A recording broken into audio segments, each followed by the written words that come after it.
Hello friends, तो आज हम बहुत ही टेस्टी एकदम कुरकुरा चटपटा सा और खस्ता नाश्ता बनाकर तैयार करेंगे। इस नाश्ते को बनाना बहुत आसान है, झटपट से बनकर तैयार हो जाता है और खाने में तो ये बहुत ही ज़्यादा टेस्टी लगता है। बाहर के समोसा कचौड़ी भी आप इस नाश्ते के आगे भूल जाएंगे। तो चलिए इसे बनाना शुरू करते हैं। सबसे पहले एक बाउल लिया है, इसमें 1 कप मैदा और 1 कप मैंने यहाँ पर गेहूं का आटा डाला है। थोड़ा सा नमक डालेंगे टेस्ट के अकॉर्डिंग और अजवाइन डाल दिया है। तो इस तरह से अजवाइन को क्रश करके डाला है। अब हम इसमें मोयन डालेंगे। यहाँ पर आप आटे की जगह 2 कटोरी मैदा भी ले सकते हैं या फिर मैदे की जगह आप 2 कटोरी आटा भी ले सकते हैं। इस तरह से मैंने मोयन को अच्छे से मिक्स कर लिया है। तो ये देखिए इस तरीके का एकदम परफेक्ट मोयन होना चाहिए। अब हम इसका आटा गूँथ कर तैयार कर लेंगे। इस तरह से मसलते हुए थोड़ा थोड़ा करके पानी डालेंगे, नहीं तो हमारा आटा है वो गीला हो जाएगा। इस तरह से तो इस तरह से मसलते हुए हम एकदम चिकना आटा लगाकर तैयार कर लेंगे। इसका सॉफ्ट लगाएंगे, जैसे हम रोटी का आटा लगाते हैं उसी तरीके का हमें एकदम सॉफ्ट सा आटा लगाकर तैयार करना है। इस तरह से मसल कर हम इसका आटा लगा लेंगे। तो ये देखिए इस तरीके से मैंने इसको मसल कर अब हम इसको कवर करके छोड़ देंगे। अब गैस ऑन करके एक पैन रखा है। अब हम इसमें डालेंगे 2 चम्मच के करीब ऑयल। तो मैंने यहाँ पर कोई चौड़ा सा बर्तन ले लें या फिर कढ़ाई ले लें, इसमें 2 चम्मच के करीब ऑयल डाला है। ऑयल को अच्छे से गर्म कर लेंगे। अब हम इसमें डालेंगे आधा चम्मच जीरा, आधा चम्मच हम साबुत धनिया डालेंगे, थोड़ी सी हल्दी डालेंगे। अब हम हल्दी को अच्छे से इसमें फ्राई होने देंगे। अब मैंने यहाँ पर 3 आलू लिए थे मीडियम साइज़ के, इनको छील कर अच्छे से डाल दिया है।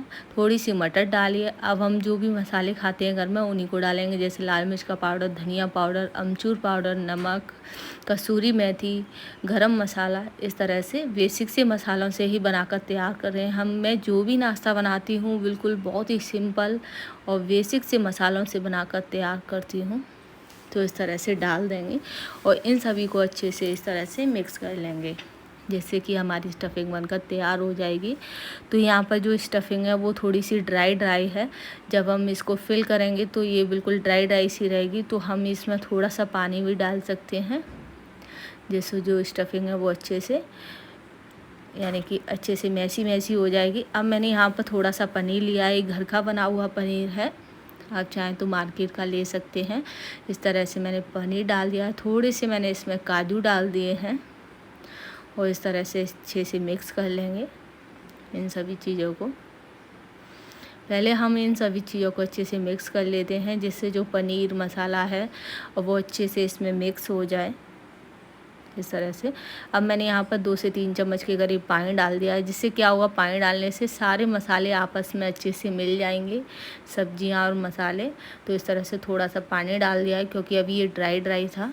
तो इस तरह से भूनते हुए हम इस स्टफिंग को बनाकर तैयार कर लेंगे। इस स्टफिंग को बनाकर आप 2 दिन तक स्टोर कर सकते हैं। जब भी आपका मन करे तो आप इस नाश्ते को बना सकते हैं। तो ये लीजिए हमारी स्टफिंग बनकर तैयार हो गई है। पूरा पानी इसका हमने जला लिया है और स्टफिंग बहुत ही ज़्यादा टेस्टी बनी थी। इस तरह से अब हम इस स्टफिंग को ठंडा कर लेंगे। तो अब हम चलते हैं आटे की तरफ। आटे को रेस्ट करते हुए 10 मिनट हो गए हैं। तो अब हम फिर से इसको मसल लेंगे इस तरह से। ये देखिए इस तरीके से। अब हम इसमें से लोइयाँ तोड़ लेंगे, जितनी भी बड़ी आपको बनाने हैं उस हिसाब से। एक लोई से हम यानी कि थोड़ी बड़ी सी रोटी बनाकर तैयार करेंगे, जिससे कि हम 4 बनाएंगे। तो इस तरह से मैंने लोइयों को तोड़ लिया है, थोड़ी सी बड़ी सी लोइयाँ ली हैं और इस तरह से इनको बेल लेंगे। तो ये देखिए यहाँ पर इस तरीके से पहले हम थोड़ा थोड़ा बेलेंगे, उसके बाद हम बाद में इनको बेल लेंगे। तो इस तरह से मैं 3 लोइयाँ एक साथ में यानी कि रोटियां बनाकर तैयार कर लिए। थोड़ा सा घी लगाएंगे ऊपर से और ये देखिए फिर से एक रोटी रखती है, फिर से थोड़ा सा घी लगाएंगे। इस तरह से लगाने से हमारा जो नाश्ता है वो एकदम लेयरदार बनकर तैयार होता है। अब हम इसको एकदम पतला बेल कर तैयार कर लेंगे, थोड़ा सा बड़ा इस तरह से। तो ये देखिए इस तरीके से मैंने इसको बड़ा बेल कर तैयार कर लिया है और पतला भी है। इस तरह से इसके किनारों को कट कर देंगे। इस किनारों को काटने के बाद हम उसी आटे में मिक्स कर देंगे, या फिर इस किनारों से आप नमक पारे भी बना सकते हैं छोटे छोटे पीसेस में कट करके। तो इस तरह से अब मैंने ये देखिए 2 पीस किए। अब इस तरीके से मैंने यहाँ पर ये स्क्वायर में सारे पीसेस निकाल लिए हैं। अब हमने जो स्टफिंग ली है इसके ऊपर पहले चारों तरफ पानी लगा देंगे, जिससे ये जब हम नाश्ते को फ्राई करेंगे तो ये खुलेगा नहीं। अब हमने जो स्टफिंग ली है उसमें से 1 से 2 चम्मच के करीब हम स्टफिंग लेंगे और इस तरह से पहले ऊपर से चारों कॉर्नर्स को हम इस तरीके से जोड़ देंगे। ये देखिए इस तरीके से। अब हम साइड से इनको जोड़ देंगे तो इस तरह से एक फ्लावर का शेप सा दे देंगे इस तरह से। ये देखिए इस तरीके से इनको दबाते हुए और पानी लगाने के बाद ये अच्छे से यानी कि सेट हो जाते हैं, बिल्कुल भी निकलते नहीं हैं। अगर खुलेंगे भी बाई चांस तो ये बिल्कुल भी मसाला इसमें से निकलेगा नहीं। तो इस तरह से हम सभी नाश्तों को बनाकर तैयार कर लेंगे। इस तरह से पहले 2 कॉर्नर्स को आपस में जोड़ लेंगे, फिर 2 कॉर्नर्स को आपस में जोड़कर इस तरीके से और इनको अच्छे से इस तरह से प्रेस कर देंगे। ये देखिए इस तरह से हमें सभी नाश्ते को बना लेना है। तो यहाँ पर कुछ मैंने बना लिया है। गैस ऑन के कढ़ाई रखी है, उसमें ऑयल को अच्छे से गरम कर लिया है। ज़्यादा हाई गरम नहीं करेंगे और इस तरह से हम अपना नाश्ता इसमें डाल देंगे। एक बार में जितने आ जाएंगे उतने हम इनको सेक लेंगे। पहले एक साइड से सेकने देंगे, फिर अच्छे से इनको पलट लेंगे और दोनों साइड से अलटते पलटते हुए एकदम गोल्डन ब्राउन होने तक हम इनको फ्राई कर लेंगे।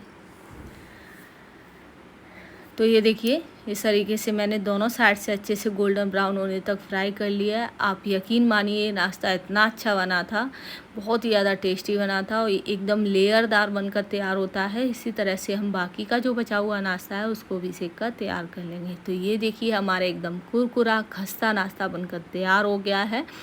तो आपने देखा ही होगा इसे बनाना कितना आसान है, बहुत ही ज़्यादा टेस्टी, एकदम झटपट से ये नाश्ता बन जाता है। तो आप एक बार इसे ज़रूर ट्राई करें। तो अगर आपको मेरा ये वीडियो